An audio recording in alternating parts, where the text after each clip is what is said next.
I'm just going to do the second one now because these 10 minutes go way too fast and I'm on a roll. So I was dumbing myself down to make him feel, bigger, like the man, more masculine, like he was in control, like he was the leader and the provider of the house. And just save that for later, okay? Just keep that in your bank for later. So what happens next is while I was living with him in the beginning, I remember we were coming home from something and I look at my message request and I have a message from, we're going to say her name is Aries, which Aries is going to be the ex-wife. And she literally was telling me that, hey, I'm the ex-wife, this. We end up getting on the phone and talking to each other. Mind you, he's following me.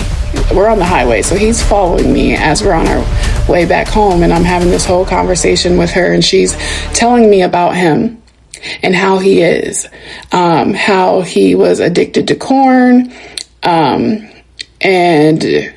just disrespectful in a lot of ways, and didn't comprehend much when it came to, emotional support and being a husband and just all these things. And that all she asked was for him to not get with anybody else until they were officially married, and that they were supposed to be working on things in the beginning, but he could not stop sleeping with other people.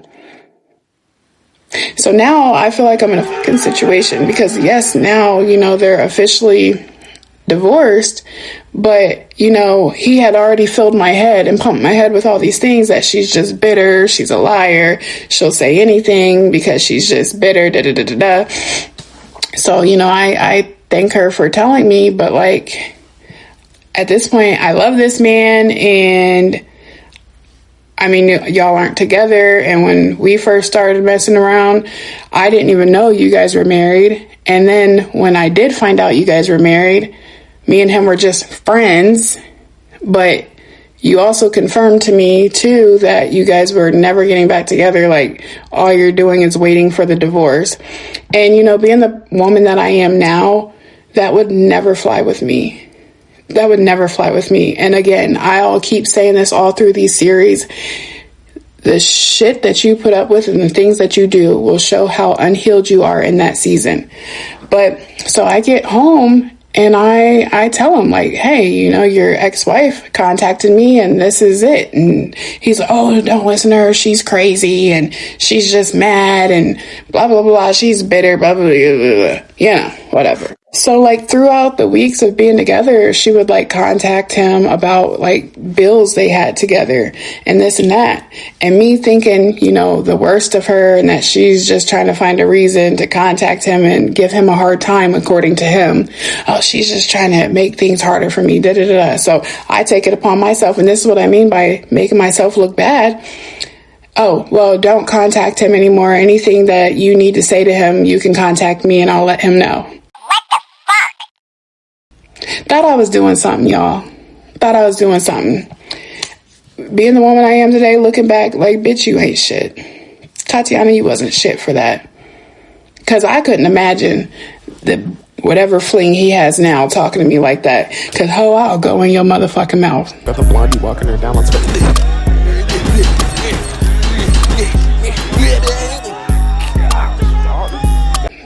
In a heartbeat. In a heartbeat, I will not be going through you for any motherfucking thing, bitch. So who the fuck did I think you know what I'm saying? Like, who the fuck did I think I was, y'all? Oh my God. What? But spinning back to also me saying that my husband was kind of delayed. He is, mentally delayed. I'm thinking, he'll love me. I can look past those things because he loves me good, treats me good. After we got through all those humps, like he was amazing in a lot of ways. And mind you guys, I've never had a relationship like I've had with him. I was always getting my ass beat. I've had a pew pew put in my mouth and the trigger pulled in front of my kids. I've, been burnt alive. All types of things. And I knew those men weren't shit in the beginning. I just thought I could fix them. That was my problem. So it wasn't surprising when they would do what they were doing. I just thought that I could help them with love, see that, hey, I truly love you. There is love out there, and that they would change. And it didn't. I never met someone that actually did things for me and, went out their way to try to help me build. I'm not going to take that from I'm not. He did try to help me build my life and try to do things for me. But I also shouldn't have been surprised when he didn't comprehend little shit like being considerate and why this would hurt somebody's feelings and, how to deal with kids properly and, just not knowing how to communicate properly. And even when I tried to break it down any way possible, he just could not comprehend. So communication isn't just communicating, it's comprehending. And he couldn't do neither one. And at a certain point in our marriage, it just dawned on me, he's never going to get it.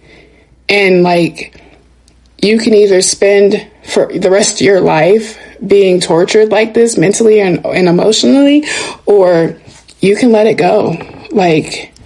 It's a lost cause because you've genuinely done everything you possibly can.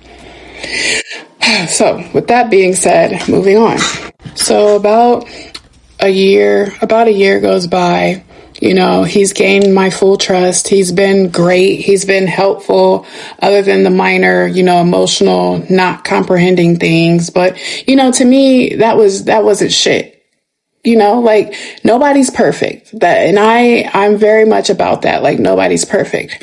And because he wanted to get reinstated into the Jehovah's Witnesses, he couldn't be with me and we weren't married.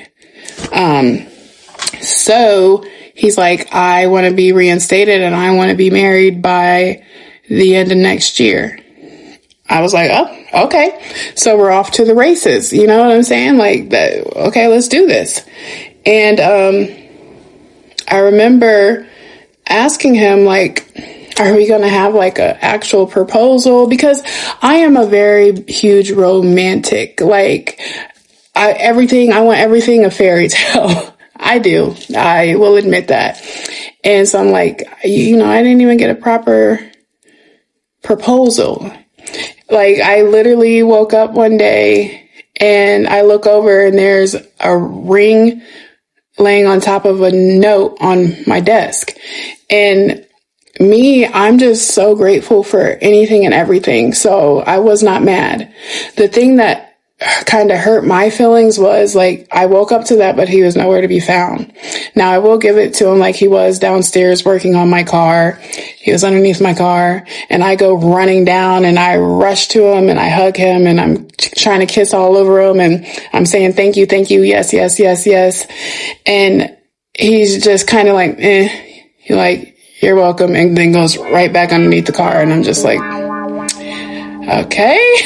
And that's what I mean by the emotional awareness just isn't there. And it kind of just ruined the mood. What the fuck? So yeah, that's how I got proposed to. And, so yeah, we ended up getting married. This part is embarrassing. The day before my wedding, and like I said, I'm not going to say any names, because it is what it is. It is part of the story. The night before my wedding, we saved one of my friends from her ex-boyfriend, locking her out of the house, and I let her come to my house. And I wake up to her massaging me and her kissing my butt cheeks. Stuff like that. And I look at him and I'm like, please help me. I don't know what to do. I'm literally in shock. I don't know what to do. And he doesn't do anything other than slide his ass down there and do the same. And so we had this conversation. I had the conversation with my friend. I felt uncomfortable. I don't know why you felt comfortable enough to do that. We're literally past that these days. It was just stupid. They didn't touch each other at all. But like the whole time I'm just looking like, are y'all touching each other? You know what I'm saying? But him, it's like, what the fuck was that? Like, I literally needed your help because I didn't know what to do in this weird situation. Part 3.